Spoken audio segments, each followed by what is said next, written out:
Hi guys! Welcome back sa Project Aria Tapag Episode 3.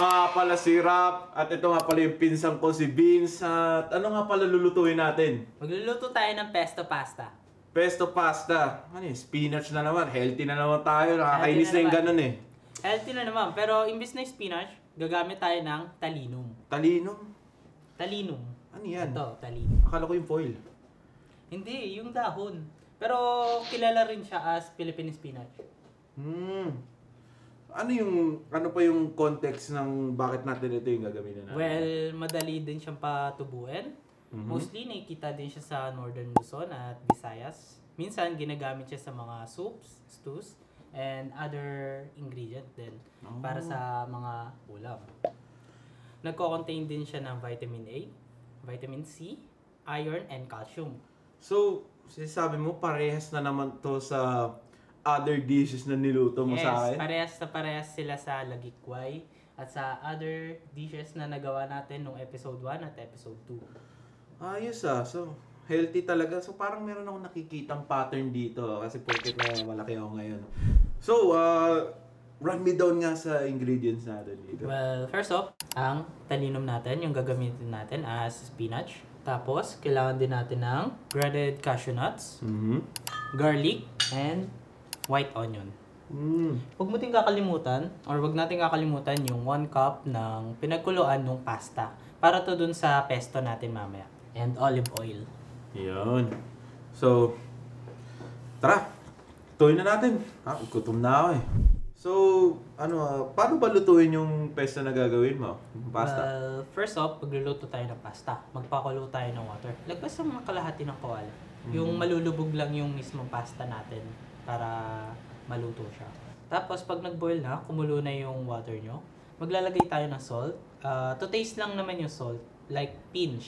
Then, maglalagay tayo ng oil. Dash lang ng oil. Pero kung nagtaka kayo kung para saan yung oil, naglalagay tayo ng oil dito sa boiling ng pasta para hindi sila magdikit-dikit and maluto sila agad yung pasta. Para saan yung pasta water? Need natin mag-save ng pasta water ng half or 1 cup para sa pesto natin mamaya. So, tapos na natin i-boil yung pasta natin, i-drain na natin siya or strain.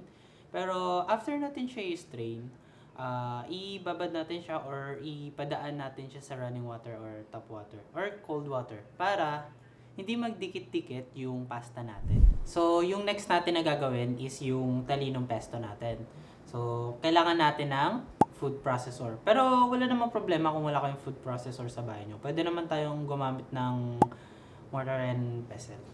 Like, pandidikdik lang naman natin yan hanggang sa maging consistent or maging chunky yung natin, pesto. Una natin lalagay yung talinum natin. 1 cup ng talinum sa food processor or di kaya dun sa mortar and pestle.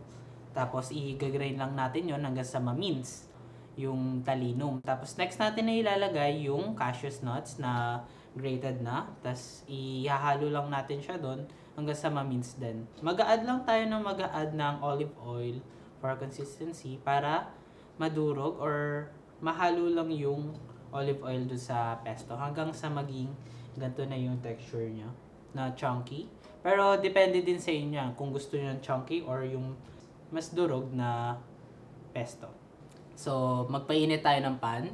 Maglagay tayo ng olive oil. So, pag mainit na yung oil natin, lagay na natin yung onion. Onion muna para makaramelize natin yung onion natin. After nun, ilagay natin yung bawang. Saute lang. Tapos, hanggang sa mag-golden brown yung dalawa. After nun, pwede na natin ilagay yung talinum pesto natin. Ilalagay lang natin, ihahalo-halo. Lagyan lang natin ng salt and pepper. Pero to taste lang naman yung dalawa na yun. Hanggang sa mag-incorporate. Pag naghalo na yung dalawa na yun, yung tatlo, pwede na tayo maglagay nung water natin na kinuha natin dun sa kinulo ng pasta. Pagkalagay nun, mix lang. Pag kumulo, then okay na. Pwede na natin patayin yung kalan. Then pwede na natin ihalo yung pasta natin.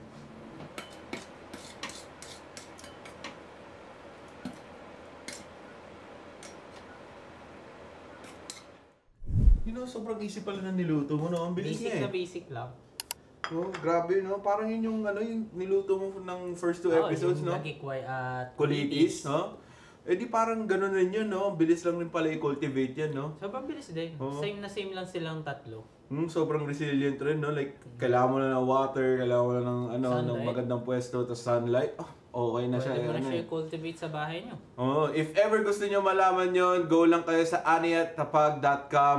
Makikita nyo doon yung episode na yon sa upcoming days. So, okay, kain na tayo. Sige, Tumnaw, try so. na natin. Yeah.